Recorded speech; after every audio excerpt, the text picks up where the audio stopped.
So for all our viewers, today's episode is going to be absolutely special because आपके जितने भी सारे सवाल थे regarding real estate, regarding money and regarding wealth creation, वो आज सारे सवालों के जवाब आपको लाइव मिलने वाले हैं and right from the expert, Mr. Pawandeep Singh Kohli. And आपने क्रिकेट में सुना है विराट कोहली, तो आज हमारे रियल एस्टेट पे कोहली साहब हमारे साथ हैं। सर आपका स्वागत है। Thank you so much, Darshan ji. Great. Okay. Well, sir, before we deep dive into our fundamental questions, because आज बहुत सारे सवाल आए हैं मेरे पास, we start with the basic questions, then we got some commercial, we got technical, and then बहुत सारे सवाल है। बट मुझे ये सर जानना था कि ये रियल एस्टेट सुन के लोग सोचते कि यार बहुत पैसे लगते हैं, मेरे बस की बात नहीं है, ऐसा फीलिंग क्यों आता है sir? I don't think that is so much the case. I think interest तो लोगों का रहता ही है। हाँ, अब जो प्राइसिंग आ गई है रियल एस्टेट में, तो कई लोगों को ये लगता है कि मेरे बस की बात नहीं है। लेकिन आई थिंक उसके अलावा there are opportunities out there. आपको ढूंढना पड़ेगा। You will have to change the micro market you are looking at, and हर आदमी के बजट में कुछ ना कुछ तो मिल ही जाता है रियल एस्टेट में। ऐसा नहीं है कि नहीं है। So of course you might not be able to live in that area कि मैं यहाँ से 50 किलोमीटर दूर शायद रहना चाहूँ क्योंकि मेरा काम यहीं पे है। लेकिन इन्वेस्ट तो मैं कर ही सकता हूँ और उस पैसे को ग्रो कर सकता हूँ, और बाद में इसी एरिया में होपफुली मैं प्रॉपर्टी ले सकता हूँ रहने के लिए भी। करेक्ट। तो हमारे व्यूअर्स हमसे पूछ रहे हैं कि हमारे कोहली साहब है, तो yes, he is like a गोली and he is a Kohli of real estate. Sporty Swami साहब, आपका मैंने सवाल का जवाब आपको दे दिया क्योंकि हमारे कोहली साहब हमसे जुड़ चुके हैं। सर आपके बारे में एक सवाल था तो मैंने उनको वो जवाब दे दिया सर आपके लिए। सर आपने बताया कि ये अफोर्डेबिलिटी की बात जब आती है, देखिए सब ऐसा है कि रियल एस्टेट सबको चाहिए। Everybody aspires to have a beautiful place to live, चाहे वो अपार्टमेंट है, कॉन्डो है, या बंगला बोलो, आप विला बोलो, जो भी बोलो सब।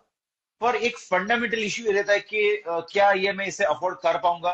तो ये जो माइंडसेट है आज उसको सर हमें थोड़ा एड्रेस करना है, बिकॉज जिस तरह से आपने सही बताया कि एक एस्पिरेशन सबका है, पर एक एस्पिरेशन से आगे निकल के हमें उसे अचीव कैसे करना है वो आज आप सिखाएंगे।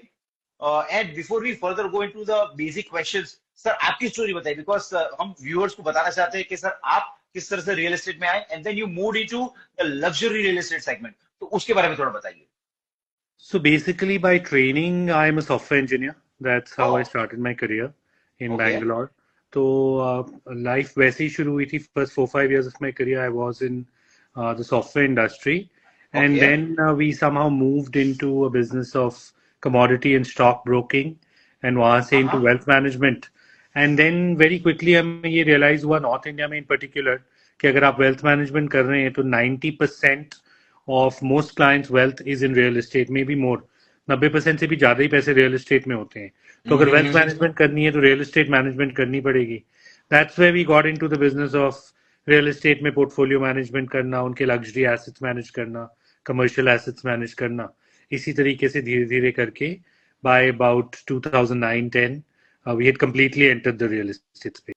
सर ये जिस तरह से हम बता रहे थे कि अफोर्डेबिलिटी की जो बात कर रहे थे, Sir, how do we connect this to the aspiration, to affordability, and then moving to the acceptance कि हाँ ये हो सकता है? I think the idea is to take it a step at a time. ठीक है, not everybody was born with the money कि जहां आप रहना चाहते हो, जैसे भी रहना चाहते हो, आपको उस टाइम पे वो एसेट मिल जाएगा। इनफैक्ट कोई भी ऐसा नहीं होता, क्योंकि हमारी एस्पिरेशंस हमेशा हमारे रिसोर्सेज से बड़ी ही होती हैं। चाहे आपके पास जितने रिसोर्सेज हों, अगर आज आप 100 करोड़ रुपए के घर खरीदने की वक़्त रखते हैं तो आप फिर 500 करोड़ के घर में रहना चाहते हैं। So the amount of money is not important, it is always aspirations. तो जो भी आपका स्टेटस होता है उससे ऊपर ही होती है। अब ये उन एस्पिरेशंस को अचीव करने के लिए आपको क्या स्टेप्स लेने चाहिए। ऑफ कोर्स अगर आपने रियल एस्टेट ही खरीदना है eventually, there are many investment avenues. आप इनिशियली जब अपना करियर शुरू करते हैं यंग एज पे, आपको सब जगह इन्वेस्टमेंट करनी चाहिए, लेकिन जो पोर्शन आपको इवेंचुअली रियल एस्टेट में लगाना है, you don't want to be in a situation जैसे आज अगर मेरी एस्पिरेशन है किसी की कि मैंने ये गोल्फ कोर्स रोड पे 10 करोड़ रुपए का घर लेना है गुड़गांव में, और आज मेरे पास वो पैसे नहीं है। अब मैं ये नहीं करना चाहता। अगर आप आपके पास जितने भी पैसे हैं, अज्यूम करो आज आपके पास 2 करोड़ रुपया है फॉर एग्जाम्पल, तो आपको ये नहीं करना चाहिए कि आप ओवर स्मार्ट बने और कहें कि मैं 2 करोड़ का 10 करोड़ कहीं और कर लूंगा किसी और एसेट क्लास में, और फिर उससे रियल एस्टेट का घर खरीद लूंगा, क्योंकि आपको ये नहीं पता कि ये 10 का घर कहीं 20 का ना हो जाए, और ये गैप बढ़ता रहता है। तो जो ट्रू। प्रोपोर्शन आप अपने पोर्टफोलियो का घर में रखना चाहते हैं, अज्यूम करो आप सोचते हैं कि मैं जब 50 साल का हूंगा, मैं ये 10 करोड़ का घर रखूंगा और 10 करोड़ के लिक्विड एसेट्स रखूंगा, मतलब 50% में अपना नेटवर्थ रियल एस्टेट में रखूंगा। तो आज से जितना भी आपका आज कैपिटल है उसका 50% आपको रियल एस्टेट में रखना चाहिए, क्योंकि आपको कल नहीं पता कौन सा एसेट कितना रिटर्न देगा और कितना बढ़ जाएगा। हो सकता है रियल एस्टेट ना बढ़े, बट अगर रियल एस्टेट कल 5 गुना हो जाता है, आप वो घर कभी नहीं खरीद पाओगे। तो वो प्रोपोर्शन आपको हमेशा रखना चाहिए अपनी एस्पिरेशन के हिसाब से, कि इतना परसेंटेज मैं हमेशा रियल एस्टेट में रखूंगा। यहाँ से हो सकता है 50 किलोमीटर दूर जाके मैं घर लूंगा, और धीरे धीरे जैसे पैसे ग्रो होंगे उसको रोटेट करूंगा, एंड गॉड विलिंग 20 साल बाद मैं यहाँ पे ये प्रॉपर्टी अफोर्ड कर सकूंगा। If you look at somebody into average Indian youth who's let's say working 25-30 and उसे सिखाया जाता है कि तुम्हारी चादर है उतनी तुम पैर फैलाओ। बिल्कुल। Now assuming his salary is 1 lakh rupee and he is in Mumbai, sir हम लोग गुड़गांव छोड़ के मुंबई की बात करते हैं, जी। तो उसकी money he is into software and he is just entering into the market, उसकी 1 लाख सैलरी है, what should he do ideally? Again, he should ideally look at investing what ever money he can invest. अब देखो, अगर लाख रुपए की salary है तो उनके खर्चे भी होंगे। अब जो बचता है, एक सर्टेन बेसिक अमाउंट तो आपको चाहिए before you can enter the real estate market. आपको कैपिटल तो चाहिए। तो इनिशियली तो जब अब True, तक sir. आपका कैपिटल नहीं बना, आपको वो कैपिटल तो बनाना किसी और एसेट में ही पड़ेगा, चाहे वो डेट हो, चाहे आप इक्विटी में वो कैपिटल बनाए। एक बार आपका बेसिक एक कैपिटल आ जाए, अज्यूम करो आपने 25 लाख रुपए बचा लिए हैं, और Okay. आप साथ में आपकी इनकम है जिससे आप सेविंग भी कर रहे हैं, आपको कुछ प्रोपोर्शन उसका, अज्यूम करो 5 लाख रुपए अगर आप लगाना चाहते हो, तो 5 लाख रुपए में अब फिजिकल प्रॉपर्टी तो मिलेगी नहीं मे बी, लेकिन आप रियल एस्टेट में कुछ ना कुछ करना चाहते हैं, मे बी आप रीट्स में इन्वेस्ट कर सकते हैं। उसके बाद आज आपके पास 50 लाख रुपए रियल एस्टेट में लगाने के लिए हैं। हो सकता है आप कहीं दूर जाके, you want to be very careful, आपका हार्ड अर्न मनी आपने मुश्किल से बचाए हैं, आप कहीं शहर से दूर जाके totally safe, ready to move in एक छोटा सा अपार्टमेंट या कोई प्रॉपर्टी लेना चाहेंगे, जिसमें आपके पैसे भी सिक्योर रहें और ग्रो भी करें। कल अज्यूम करिए आपके पास 5 करोड़ रुपया आ जाता है, लेकिन आपके पास 5 करोड़ और की भी लिक्विडिटी, आपने इतने पैसे कमाए हैं, and you can take some risk with that money. तब आप उससे you can decide to do many more things. You can start looking at commercial real estate, retail real estate, industrial real estate, land, कि मुझे अब growth ज्यादा, I can take more risk, higher risk means higher return, तो I can invest in real estate assets which can give me higher return, so that I achieve the goal of से getting to 10 crore, जहां पे मैं उससे अपना घर लूंगा फिर। Oh, wonderful, wonderful. So, you made it really simple कि अगर वो तरीके से चलेगा, उसकी रोड मैप अगर क्लियर है, तो right from 1 lakh to he can reach 10 crore also, provided he has good growth path, clarity उसके पास है, तो वो कर सकता है। बट सर, ये लग्जरी रियल एस्टेट की बात जब हम करते हैं, तो is it really meant for people with super wealth या एचएनआईज या people with real wealth creation model? How do you justify कि देखो ये जी, लग्जरी रियल एस्टेट क्या है? Ultra luxury real estate is that one thing in which जमीन के साथ साथ इसके भी रेट बढ़ते रहते हैं, क्योंकि वो मेंटेन होती रहती है और अपग्रेड होती रहती है, क्योंकि उस एरिया की जो कम्युनिटी होती है उनका नेटवर्क भी इतना होता है, और माइंडसेट भी ऐसे होता है कि उनके पास वेवितौल भी होता है उसको अपग्रेड करने का, और माइंडसेट भी होता है। Now let's come to this general term of luxury real estate क्या होता है। लग्जरी जो आज की डेफिनेशन है, चाहे हम पुणे सोचे, बैंगलोर, बॉम्बे सोचें, गुड़गांव, दिल्ली सोचें, is basically, I'm again coming down to gated apartments. That's what everybody wants to see कि gated community में luxury क्या है। People want swanky lobbies, एक 25, 30, 40 हजार फुट का क्लब हाउस जिसमें एक ओके। रेस्टोरेंट, बार, स्विमिंग पूल, स्पोर्ट्स फैसिलिटीज और एक कॉफी शॉप टाइप की जरूर हो। लग्जरी एयर कंडीशन लॉबीज हों ग्राउंड फ्लोर पे, टिपिकली मिनिमम डबल हाइट, और हर फ्लोर पे एक एयर कंडीशन लॉबी हो, और सब जगह हाई एंड मटेरियल्स लगे हों, like say you have natural stones like marble in all the lobbies and in the clubhouse. This is the definition of luxury real estate. अब ये नॉट नेसेसरली ना out of reach होता है सब लोगों के लिए, क्योंकि अगर आप अपनी लोकेशन बदलते हैं, अगर आप बाहर जाने को तैयार हैं, आज काफी ऐसे लग्जरी प्रोजेक्ट्स हैं जो शहर से दूर भी बनते हैं और जिसमें आपको अपने टिकट साइज में घर मिल सकता है।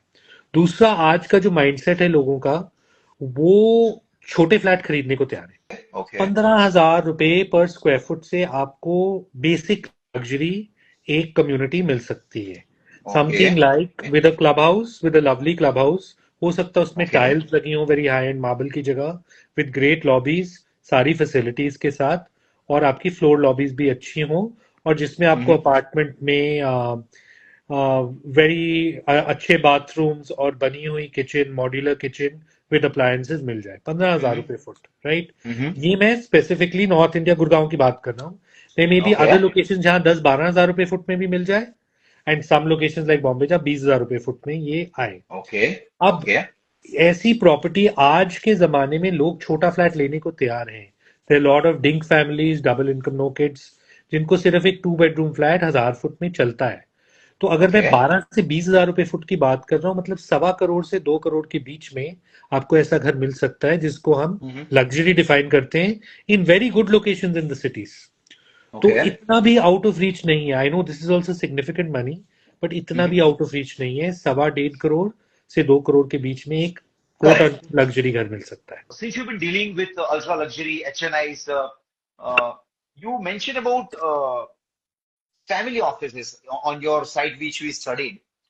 तो उसके बारे में सर कुछ बताइए, बिकॉज किस तरह से बड़े लोग सोचते हैं, उनका अप्रोच क्या होता है रियल एस्टेट का। I am giving you case study.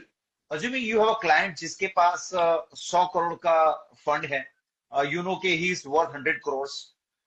वो लोग किस तरह से सोचते हैं एंड उनका किस तरह से अप्रोच होता है फाइनेंस के ऊपर, उनका रियल एस्टेट के ऊपर और ओवरऑल उनकी लाइफ के ऊपर, किस तरह से वो अप्रोच करते हैं।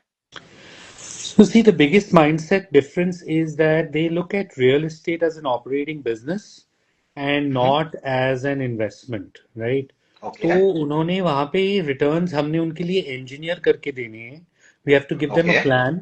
आई हैव टू क्रिएट अल्फा, कि मैं आपको प्लान दिया है कि आपके ऐसे पैसे लगाएंगे, उसमें ये एक्टिवेशन करेंगे जिससे आपके पैसे एक्स से वाई होंगे। That plan may work out, may okay not work out, but there needs to be a plan in place कि ऐसे इन्वेस्टमेंट होगी, इस पे हम ये काम करेंगे। फॉर एग्जांपल, अगर मैंने आपको प्लॉट दिलवाया, उस पे बिल्डिंग बनवाई, तो 10 करोड़ का प्लॉट दिया, 5 करोड़ की बिल्डिंग दिलाई, और 20 करोड़ के वहां पे फ्लोर्स अगर बेच दिए 3 साल में, I have given you x return in the space of 2 years और 3 years। This is the plan, right? वो इस पे वेट नहीं कर रहे कि जमीन 10 से 15 करोड़ की हो जाएगी। अगर वो हो जाएगी, वो तो बोनस है, तो तब तो 15 का 25 हो जाएगा। They need a plan on कि क्या एक्टिवेशन हो सकती है उस एसेट पे जिससे वो रिटर्न आएगा। तो they are looking for that alpha always. That is the basic difference. They are not looking at just passively invest. Somebody who's already 35 and he says, I got a saving of 1.5 crore जी, and I want to upfront invest 50 lakhs for my future. What should I do? Should I invest in a piece of land or I should I buy a apartment? क्या करना चाहिए? He's asking. In this specific case, see, depends now And on and how and he much. has also, sorry, sir, he has also mentioned that his monthly income is 2.5 lakhs. Yes. I think if he feels that a piece of land is something that is going to appreciate more, वो ऐसी market में है, तो जरूर जमीन ले लेनी चाहिए। जमीन लेने में कोई रिस्क नहीं है। One should take a land, but with this kind of capital and this kind of income, जमीन typically एक regular ready society, जैसे से सेक्टर 44 नोएडा हो या DLF phase 1, 2, 3, 4 या सुशांत लोक हो, जो रेडी ऑलरेडी अप्रूव्ड एक सोसाइटी है जहाँ पे प्लॉट्स कटे हुए हैं, वो लेना चाहिए, rather than agricultural land which is a higher risk Okay. Asset. तो एक प्लॉट Okay. लेने में कोई नुकसान नहीं है। Okay. So you would say he should go with a plot or he should go with an apartment? I think he should go with a plot. If he wants just Plot. appreciation, तो plot is Yes. likely to give more appreciation than apartment. Correct. And sir, since we have been talking a lot about Gurgaon, and sir, you have been mastering that area. जिस तरह से गुड़गांव ने rise देखा है, across India people talk about Gurgaon. So why this dramatic growth in that area? What are the few fundamentals which has made it everybody's eyesight कि भाई हाँ ये यहाँ पे करना चाहिए investment. Everybody is looking at Gurgaon. Why? So I can say very simply DLF, DLF, DLF, DLF, but Okay. that will not be right because that one company has literally created the city. But अगर हम Hmm. fundamentals के बारे में सोचें more on a serious note, number one, it was close to the airport. It was very Okay. close to the airport. That made a very big difference vis-a-vis something Hmm. like Noida or Faridabad. Number two very very critically Gurgaon में free hold जमीन है जहां developers को opportunity मिली सीधे के सीधे farmer से जमीन लेके अपना प्रोजेक्ट बनाने में तो Okay. इससे बहुत तेजी से डेवलपमेंट हुआ unlike in something like Noida जहां गवर्नमेंट लैंड एक्विजिशन करती है वो ठीक प्राइस फार्मर को देती नहीं देती there is a lot of litigation push back from farmers जबकि गुड़गांव में आपको सीधा निगोशिएट करना है farmer gets the market rate and he sells the land so it helps a lot of developers enter and straightforward move ahead with development. This is number 2 point. Number 3 very critically पूरे north India के लिए अगर किसी के लिए aspirational location है जो भी नॉर्थ इंडियन आज अपने सिटी से या होम टाउन से बाहर काम कर रहा है अगर उसकी कोई Hmm. एस्पिरेशनल लोकेशन है प्रॉपर्टी खरीदने के लिए that is today Gurgaon right तो all Okay. The 60 crore people the smartest among them who are working out of hometown whether abroad or in other parts of India want to eventually buy a house for themselves and their parents in Gurgaon. Take care, number three. And number four, Gurgaon was very lucky to get a developer like DLF who came in and had such a huge vision to Hmm. create a mega city, not even an Hmm. industrial township or just some colonies, to create a mega city and to actually have the wherewithal to be able to execute to get that done. So these three, four factors have been the major factors. Of course, the number five, corporates moving into Gurgaon, which was driven by DLF to get them here to operate. Correct sir just a disclaimer because हम लोग काफी इसके ऊपर बात कर चुके हैं तो just for everybody for viewers this is not a paid promotion for DLF. It's just Absolutely. that it came up Yeah. in our discussion. But sir, is this referring to that Gurgaon is overpriced because of the high demand? Is that so? Every market has pockets which are overpriced. Even Gurgaon does. And Okay, मंदा तेजी हर market में चलती रहती है तो okay. जब लगता है कि कोई ओवरप्राइस्ड हुआ है एरिया तो उसमें मंदा भी आता है तो गुड़गांव में अभी भी अंडरप्राइज्ड एरियाज भी हैं जहां पे नए प्रोजेक्ट्स मिल रहे हैं with much better specifications below the price of 10 year old apartments and Mm-hmm. ऐसी भी लोकेशंस हैं जहां पे करंट नए प्रोजेक्ट जो आ रहे हैं they coming at double the price of existing apartments तो Mm-hmm. You will have to evaluate each project uniquely कि अब वो टाइम नहीं रह गया ऑफ कोर्स कि जहां पे आप आंख बंद करके कहीं पे भी पैसे लगा दो और वो बढ़ जाएंगे you have to be careful see the valuation and make sure you are at least investing in a fairly valued project undervalued तो मिलना मुश्किल ही है कोई बिल्डर सस्ते में बेचता नहीं है बट फेयरली वैल्यूड होना चाहिए net worth of 200 crore plus and वो कभी कभी हम लोग न्यूज़पेपर में पढ़ते हैं हेडलाइन होता है 50 करोड़ का फ्लैट 100 करोड़ का फ्लैट तो सर ये तो who are those buyers? What is the logic behind those apartments या houses? And what makes the difference? So in fact, it's a lot easier to deal with a buyer who's buying a 50 crore house than a 50 lakh house. क्योंकि typically the buyer who's buying the 50 lakh house ना वो अपना सारा network डाल के plus lone लेके पूरा stretch करके अपनी पूरी जिंदगी दाव पे लगा रहा होता है ये 50 लाख रुपए का Mm-hmm. घर लेने में तो it is a very big decision for him and a very difficult decision so dealing with him is hard जो टिपिकली 50 करोड़ का घर लेता है ना उसका नेटवर्थ होता है 500 करोड़ अगर ये 50 के जीरो भी हो जाते हैं ना उसकी लाइफ और लाइफस्टाइल में तो कोई फर्क नहीं पड़ना उसके फिर भी 450 करोड़ रुपए हैं उसके पास so he is a lot easier to deal with. It's a much smaller decision for him, this 50 crore decision, than the 50 lakh decision that the 50 lakh rupee buyer is taking. So Mm-hmm. that way, it is not so hard for them. Plus, Mm-hmm. they have people who are buying that 50 crore rupee house. One, the options are very limited.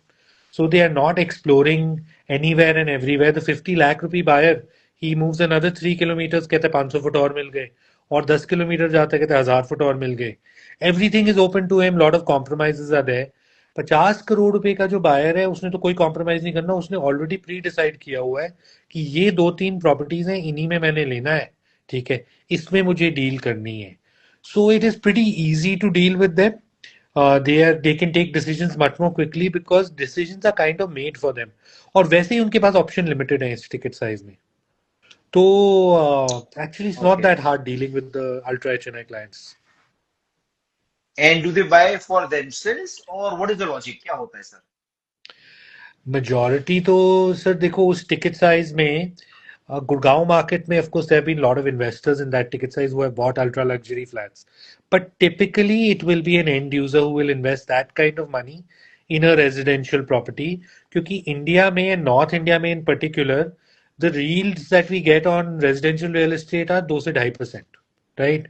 तो 2-2.5% कमाने के लिए कोई बंदा इतने पैसे नहीं लगाएगा जनरली। हम्म हम्म तो वो टिपिकली अपने लिए ही खरीदते हैं लेकिन hmm capital appreciation is expected there certain pockets in Gurgaon जहाँ पे इन्वेस्टर्स ने भी इन्वेस्ट किए हैं इतने amount just as investment to okay grow that money but generally 90% I'd say it'd be an end user okay so they it is for self consumption, वो खुद generally अपने लिए buy जनरली करते हाँ बिल्कुल बिल्कुल हैं। जी ओके, बिल्कुल। सर थोड़ी कॉमर्शियल टेक्निकलिटीज की बात करते हैं। अगर if I want to buy a commercial property, is there a few basic evaluation method, because rates क्या प्रेवलेंट है और मुझे क्या करना चाहिए, किस तरह से कंपेयर करना चाहिए? Do I need to compare residential in that area, do I need to compare the land rates in that area? क्या फंडामेंटल थंब रूल है सर? तो अगर मैं कमर्शियल प्रॉपर्टी ले रहा हूँ आई एम अज्यूमिंग हम सेल्फ यूज के लिए नहीं इन्वेस्टमेंट के लिए ले रहे हैं तो टिपिकली करेक्ट। कमर्शियल प्रॉपर्टी ली जाती है रेंटल रिटर्न के लिए तो किसी भी ओके। रेंटेड प्रॉपर्टी में ना 3 एट्रीब्यूट होते हैं एक है उसकी कैपिटल वैल्यू कि वो कितने रुपए में मिल रही है नंबर 2 है उसकी लीज रेंटल क्या है कि वो 50 रुपए फुट ओके। 100 रुपए फुट 200 रुपए फुट कितने पे चल रही है एंड तीसरा है कि उसमें यील्ड कितनी मिल रही है मेरे को 6.5% रिटर्न आ रहा है 6.5-7%।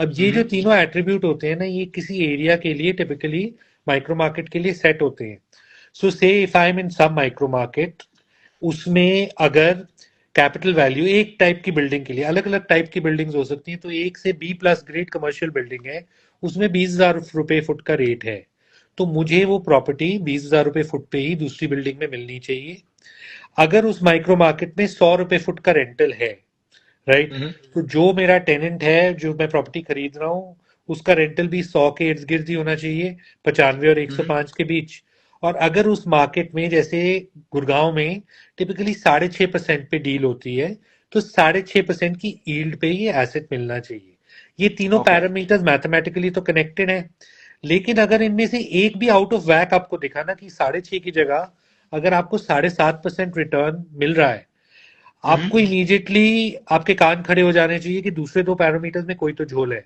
कि अगर वो ओके। कम मतलब वो आपको 7.5% इसलिए मिल रहा है कि या तो यहाँ पे रेंटल 100 की जगह 120 रुपए हुआ है या फिर इसलिए मिल रहा है कि 20,000 की प्रॉपर्टी 16,000 पे मिल रही है अगर ओह। 100 का 120 हुआ है तो मतलब it is leased at a rental over the market rate तो मतलब वो टेनेंट भाग जाएगा और आपको अगर 20,000 की प्रॉपर्टी 16,000 पे मिल रही है तो उस प्रॉपर्टी में कोई ना कोई तो झोल होगा कि आपको क्यों सस्ते में वो दे रहा है अगर if you are so lucky that you are getting a distress asset very good but 99% ऐसा नहीं होगा उसमें कोई तो झोल होगा उसमें कोई तो दिक्कत है एसेट में कि आपको सस्ते में मिल रहा है so these 3 parameters should always be in sync this is what you need to always evaluate Okay, great. There is also thing which is about basic legal checks. So, is there a difference in terms of approach after the RERA has been imposed? Is there a complete shift into the mindset of people, including the builder community? people are more confident but it's more a Okay, psychological thing I don't okay, think there's been much change in the builder community her builder अब 7-7 साल लिख रहा है RERA okay, contracts में time उतना ही ले रहा है I can talk about the North Indian Delhi NCR market. There were very okay. few cases where builders actually ran away in the freehold markets like Gurgaon. Mm-hmm. जिसने Mm-hmm. ना 500 करोड़ की जमीन खरीदी है वो 5 10 15 20 करोड़ रुपए लेके इन्वेस्टर्स के भागता नहीं है तो उसने तो पहले पैसे दे दिए हैं जहां पे लैंड एक्विजिशन गवर्नमेंट ने की थी और आपको ना इंस्टॉलमेंट्स में पैसे देने थे 20 साल में तो आपने 100 करोड़ की जमीन ली 20 साल में पैसे दिए हैं देने हैं आज 5 करोड़ दिए हैं तो आप इन्वेस्टर्स के 10 करोड़ लेके ना उसको या तो पिरामिड करते रहते थे या भाग जाते थे वहां दिक्कतें आई हैं so now after ERA people have more confidence now they feel that their money is more secured builders are still the same they're giving very long contracts की 7 साल का रेरा लिया हुआ है और डिलीवरी साइकिल वही है 4 5 6 साल की ही है जिसमें वो डिलीवर करते हैं बट हाँ थोड़े टर्म्स स्ट्रिंजेंट हैं कि उनको पैसे रिफंड करने ही पड़ेंगे और यू फील कि I can go to the RERA authority, मुझे इंडिपेंडेंट अपनी लिटिगेशन करने की जरूरत नहीं है कि मैं कंज्यूमर कोर्ट में जाऊंगा या केस डालूंगा और फिर अकेला लड़ूंगा, कि RERA authority should be able to take care अगर बिल्डर को कोई कोई दिक्कत करता है और भाग जाता है. So there is more Okay, confidence in investors for sure. correct, correct. And sir, since we have been hearing this about for ages, do we have this after all these compliances? Does the cash still have that role in real estate market? Not much. No builders now take any cash. So the role has gone down very significantly. Mostly सब full check transactions ही होती हैं.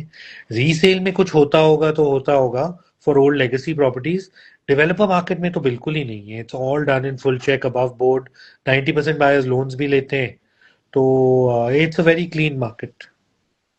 So I think it's a good news for all young buyers, new aspirational buyers that it's a completely documented, and I think they get बिल्कुल the help बिल्कुल of all the banks and everything. So I जी. think we have a lot of questions coming up, but I think we have taken enough of your time. So just a quick rapid fire just to make it fun and maybe some more information. Sir, I'm sure you are from Gurgaon, but given a choice because we हम लोग India की बात कर रहे हैं, so just in case a change of mind, if you were to operate your business, Gurgaon or Mumbai? Mumbai. Okay, great. I think that comes from the horse's mouth for a change. And you are documenting it, sir. Yes. Sir, as a Lux real estate expert, so what is more important for somebody, cash flow or appreciation? Cash flow. So can you explain? You mean for the client, right?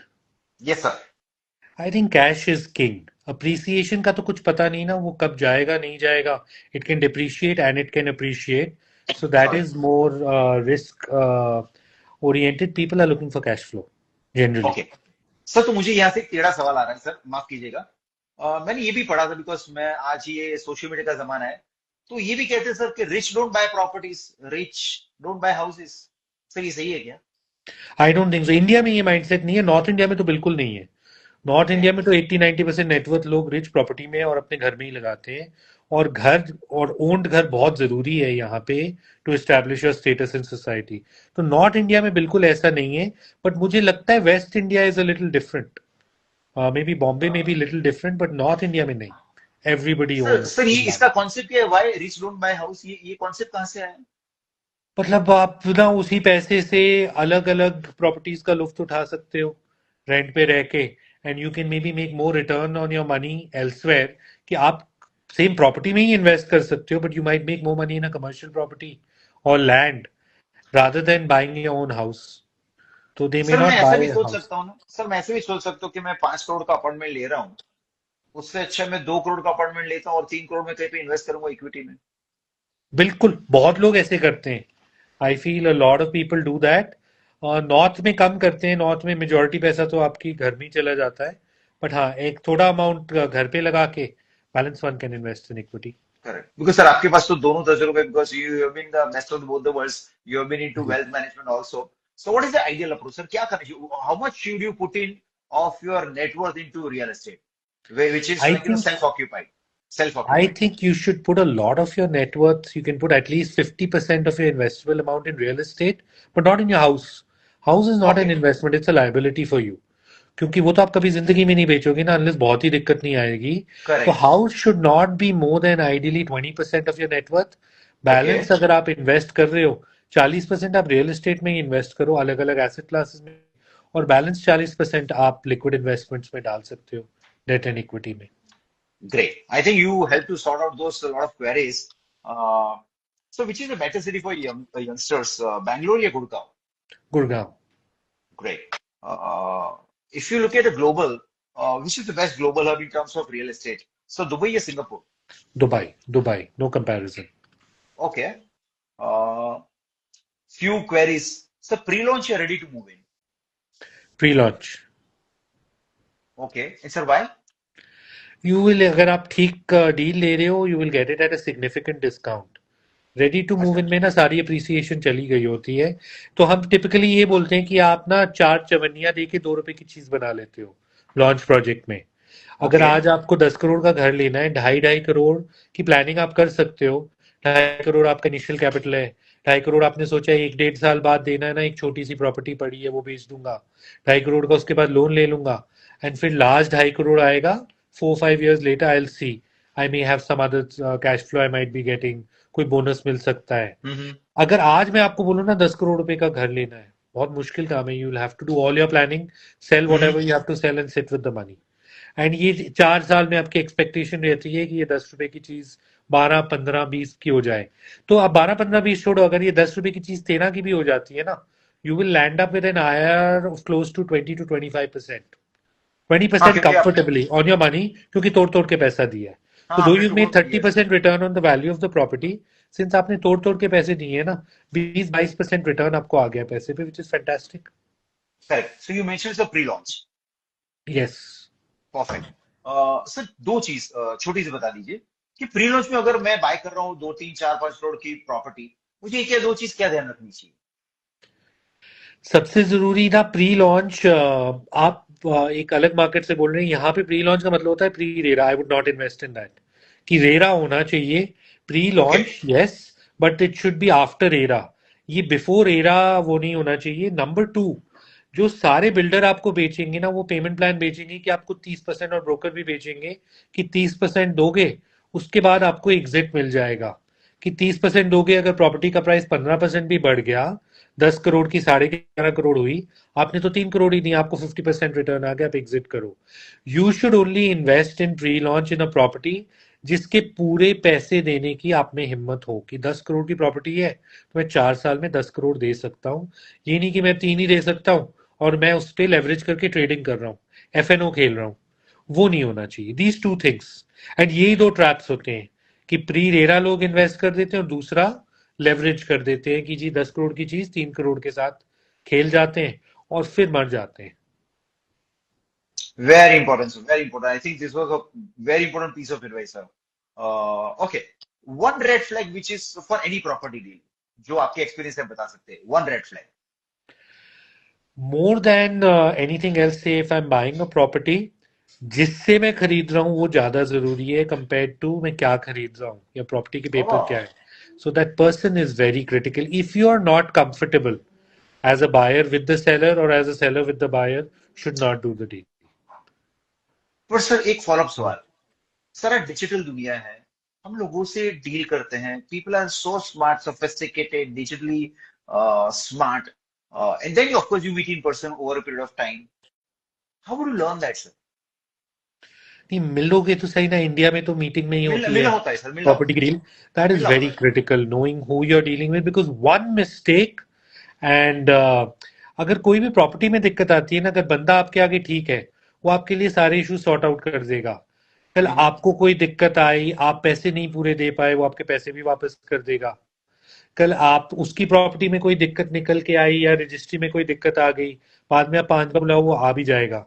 लेकिन अगर बंदा ठीक नहीं होगा, आप अपनी तरफ से चाहे जितनी ड्यू डिलिजेंस कर लो, कल कोई भी दिक्कत आएगी ना, you will be stuck for life. And true. काफी लार्ज अमाउंट्स आप लगाते हो तो वो पूरी जिंदगी के लिए वो दिक्कत आ जाती है। Correct, you are emotionally attached, आपका हार्ड एंड पैसा है, सब कुछ होता है। करेक्ट। यस। करेक्ट। सर 2026 का बेस्ट माइक्रो मार्केट कौन सा है सर? 2026 का best. In the coming year best micro market, very difficult question. पूरे देश सर में ही ना, सिटी बता सर, सर सिटी बता दीजिए सर, सिटी बता दीजिए। आई गो विद बॉम्बे। सर कभी वेरी अहमदाबाद तो मत स्टेडी, बोलिए। Safe safe and sound. क्योंकि और Sir, मार्केट्स का, I learned Mumbai because of this, all this hustle, traffic, and pollution and balance of life and all that. I think smaller cities are raking in, sir. Maybe Indore. They are, but you know, अगर आपने, again it depends on your ticket size. अगर बड़े पैसे लगाने हैं तो मुंबई में लगाने चाहिए, क्योंकि वहां पे एज सच इतनी फ्रॉत आई नहीं है पिछले 4-5 साल में जितनी Okay. दूसरे शहरों में आ गई है। That way even Delhi is good, you know, there has not been very much over supply. Supply नहीं है। दिल्ली में ऊंचा तो बनाने नहीं देते, छोटे छोटे घर Okay. बनते हैं, लिमिटेड बनते हैं, तो there is no supply at all. So Delhi and Bombay are both good places, and if you want to invest lesser money, I feel, and at right valuations, Pune, Hyderabad are real value for money markets. Okay. Okay, you can Okay. buy there. They've never given significant return, but Pune, Hyderabad are value for money. Correct. Sir ये अगर हम देखते हैं sir, थोड़ा tricky सवाल है sir, वो smart buyers middle class वाले HNI sir? HNIs are HNIs because they're smart. So typically, the smarter buyer will be the HNI. Middle okay class buyers ज्यादा भावुक हो जाते हैं, ठीक है, तो वो इमोशन से ज्यादा खरीदते हैं. पर सर HNIs हम will be तो, very hardcore. सर हम भारतीय ऐसे है कि सर वो मिडिल क्लास कंट्री है सर। बिल्कुल, बिल्कुल. But then I feel HNIs are much more ruthless. जैसे वो डील स्ट्राइक करते हैं. ओके सो यू से दे आर स्मार्टर, ओके। या for correct sure. Correct. Sir one realistic mistake which probably in your career you think यार ये यहाँ पे मेरी गलती हो गई, या ये आई थिंक मुझे मैटर करना चाहिए था, जिसने आपको सिखाया sir? I made investments in a number of projects in 2013 in Gurgaon. ठीक है. When the market tanked, it was my first. I had only seen, मैंने सिर्फ तेजी देखी थी, मंदा कभी देखा नहीं था. तो ओह हमने लेवरेज पे, जो आपको मैं मिस्टेक बता रहा हूँ, मैंने खुद वो मिस्टेक की हुई है जहाँ लेवरेज पे मल्टीपल प्रोजेक्ट्स में मैंने इन्वेस्टमेंट्स किए हैं. फिर वो ओके। सारी इन्वेस्टमेंट सपोर्ट करने के लिए लोन्स लेने पड़े हैं. और फिर उसके 6-8 साल बाद उन सबको उसी रेट पे ऑफलोड किया है. तो माय लिटरली माय। सारा ब्याज का नुकसान किया है. So that is the biggest mistake, कि लेवरेज पे रियल एस्टेट नहीं लेना है, कि you should never buy on leverage. Okay and that was a big thing which you learn on your own. Yes yes absolutely. Great.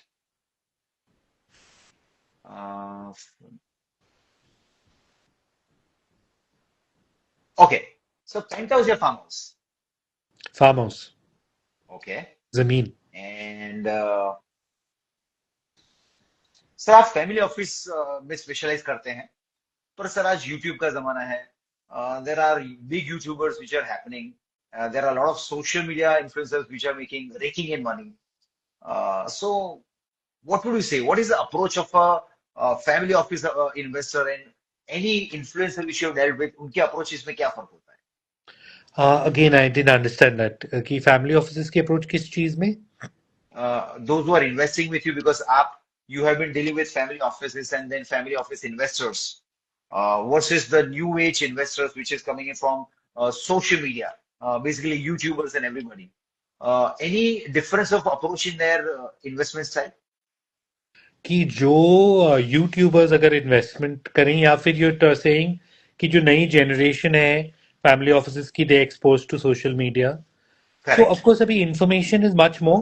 Earlier, the previous generations depended on us for information, but information abhi ज़्यादा है current generation के पास. But in the end, now they depend on you more for execution, ठीक है, and the trust that you can evaluate those opportunities for them and help them take the right decision. पहले क्या था, उनके पास opportunity नहीं थी, opportunity हम present करते थे. अब वो तो उनको ऑनलाइन सारी अपॉर्चुनिटीज पहले से पता होती हैं. हमारा काम ज्यादा ये रहता है कि हम उनको इवेल्युएट करके उनको एक एग्जीक्यूशन में हेल्प करें. More importantly than that, this concept of alpha has come more recently. पहले क्या था कि उनको अपॉर्चुनिटी चाहिए थी कि पैसे कहाँ लगा दें, Correct. और वो खुद ग्रो होते थे. अब वो ये नहीं चाहते, उनको पता है पैसे कहाँ लगाने हैं. वो कहते हैं आपका रोल ये है, आप बताओ कि पैसा तो लगा देंगे, उसका आप क्या करोगे कि मुझे ये एक्स्ट्रा रिटर्न मिले. So give me a Correct. Plan. The plan may not work, but I need a plan कि how do I exit this in 5 years. So So that is they're how it has clear. Changed. So they're clear कि मुझे कहाँ invest करना है, आप मुझे alpha create करके दीजिए। बिल्कुल बिल्कुल एब्सोल्युटली. जी. And they have that clarity also कि sometimes it might not work, yes but they're yes. ready to take that call. They are ready to take that call. बिल्कुल. करेक्ट। सर तो इतना आपने बता दिया है सर, तो आई थिंक हमारे व्यूअर्स के लिए with your experience, with the kind of information which you been gathering, there is a theme which is happening. आप आपने ग्रांट कार्डोन का नाम सुना होगा, जी वो जी. बहुत बहुत सारे बड़े थीम अप्रोच कर रहे हैं। रियल एस्टेट से किस तरह से हम लोग, मैं ये नहीं कहूंगा अमीर बन सकते हैं, बट वेल्थ क्रिएशन कर सकते हैं, इसका कुछ बताइए सर प्लान। कि थीम कौन सी अभी, which is the theme which would run. Yeah, overall, sir, how somebody can become rich, how somebody can create a wealth creation through real estate. It could be a I long would term plan, that say, is fine. if I was a youngster today, first thing is I would gather that group together of like-minded people. क्योंकि अगर आपने group बना के invest करना है, आपके बहुत close लोग ही होने चाहिए. You Mhm. Can't go and invest with random people. तो you have to get that group together, create the syndicate. Syndicate में आपको वो कैपिटल डालना है। फिर आपने सही एडवाइजर ढूंढना है जो आपका ये काम करवा सकता है, इन्वेस्ट करा सकता है। And your idea should be very straight forward that आपने इन्वेस्ट करना है, कुछ अल्फा उसमें होना चाहिए, चाहे वो 1% हो 10% हो, कि Okay. कुछ अल्फा होना चाहिए और एक एग्जिट प्लान होना चाहिए कि 3 साल में हम इसको कैसे एग्जिट करेंगे। With that then you create that base capital जिससे आप फिर लार्जर इन्वेस्टमेंट्स कर सकते हो। This should be the plan. Whether you start, आपके पास 25 लाख हैं तो आप 10 जोड़ जोड़ के 2.5 करोड़ रुपए इकट्ठे करके फिर फाइंड द राइट पर्सन, चाहे उस ग्रुप में से ही एक बंदा हो जो ये काम करता हो, जो फिर उस पैसे को मैनेज करे और आगे बढ़े। अगर आप अपने 25 लाख से ही खेलने की कोशिश करेंगे आप कहीं नहीं जा पाएंगे। You have to come together and create that pool. Okay. But I think, sir, this wealth creation concept is going to be a long-term play. It is always a long term play, क्योंकि एक का दो तो होगा नहीं। But अगर आप 25% पे अपने पैसे ग्रो कर सकते हो तो in the space of 10 years your money is going 8 times। तो आपके 25 लाख 2 करोड़ हो जाते हैं just on this pure play. Forget about how the base asset is growing, which is a lot, कि it's a lot of money. Otherwise if you keep growing it at say 9-10%, तो 10 साल में आपके वो 25 लाख रुपए 50 लाख ही होंगे। True, absolutely. So this is very critical. And then आपका pool वो 2.5 करोड़ का पूल 20 करोड़ का हो गया। You are a major player in that micro market, आप वहां के सबसे बड़े फाइनेंसर बन गए। फिर वो 20 का 40 करना इतना मुश्किल नहीं होता। Correct, correct, correct. I think this was a masterclass today for real estate. I think मेरे पास बहुत सारे सवाल, but I think sir we have taken a lot of time today. So Kohli साहब बहुत बहुत शुक्रिया. I think there were a lot of insights which were coming in from you, and looks like we need to have one more session in a refined fashion because sure, बहुत सारे सवाल pending है, but sometime later, sir. So बहुत बहुत definitely. शुक्रिया sir. Thank you so much, and it was really a masterclass for all our viewers. So बहुत बहुत pleasure was शुक्रिया. Thank all you so mine, much. Thank you so much.